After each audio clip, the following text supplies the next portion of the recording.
Welcome to Realcast, the weekly roundup of the real asset markets. My name is Richard Betts and I'm joined by Paul Strome and Nicole Dines. Paul, let's start with you. What are the kind of key stories for you of the last 7 days? Well, interesting. Berlin's Sony Center is in the spotlight again. Norway's sovereign wealth fund has taken a 50% stake in the Sony Center in a deal that values the complex at 1.35 billion euros. Oxford Properties and New York headquartered Madison International Realty bought the asset in 2017 for about 1.1 billion euros from Korea's National Pension Service. Now Oxford Properties has formed a 50-50 joint venture with Norwegian Bank Investment Management, which is paying 677 million to acquire its stake. Madison International is selling its entire 5.1% holding. Oxford retains 50% and it remains as asset manager. The Sony Center is 1.2 million square feet of offices, retail and residential space in the heart of Berlin. Last year, Oxford announced a 200 million redevelopment to future-proof the Sony Center. The redevelopment plan aims to place more focus on human-centric aspects of the campus, including optimizing workplaces for health and well-being and creating world-class retail, future-focused amenities. Construction has already started and most of the work will be finished by the end of 2023. Interestingly, NPS had bought the asset from Corpus Sirio in 2010 and NPS was then advised by Hines, which was retained as asset manager. Hines has been in the news in the last week too, having jointly bought an office refurbishment project in Milan in partnership with an unnamed international institutional investor.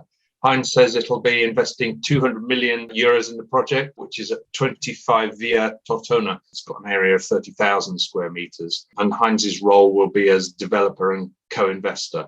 Construction on that will start in 2024 and should be complete by 2026.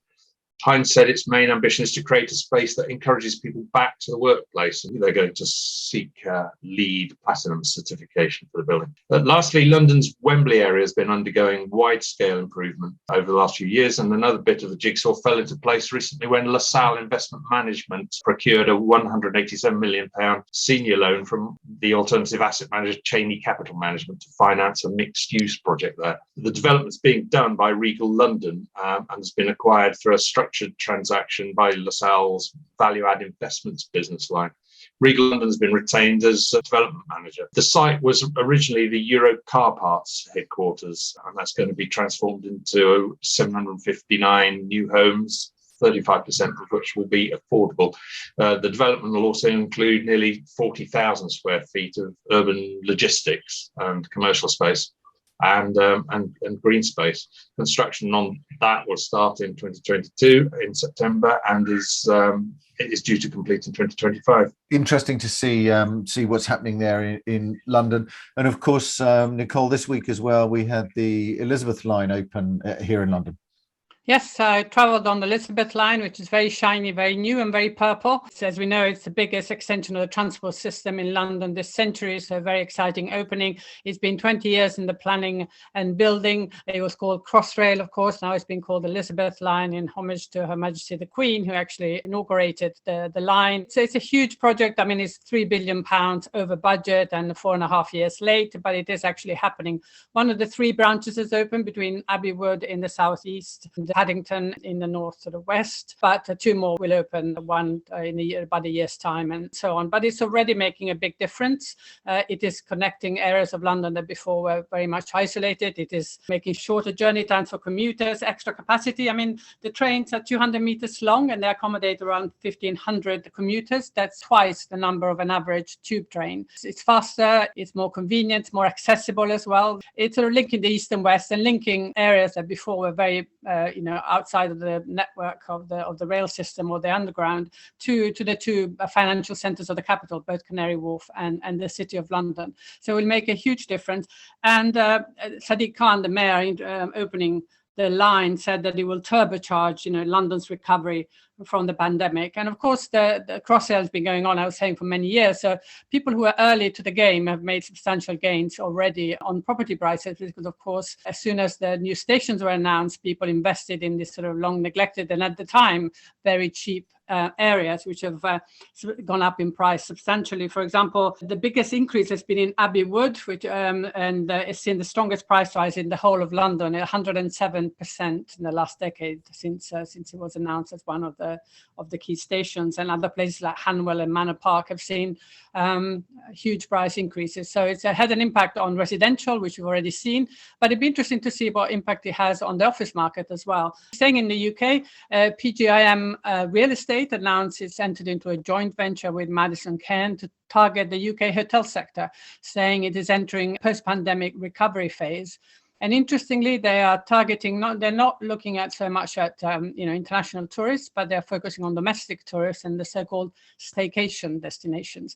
And they believe that trend for sort of staycations in the UK, which obviously became a thing during the pandemic, will continue because of geopolitical conditions, not so much because they can't travel, but because it's expensive to travel.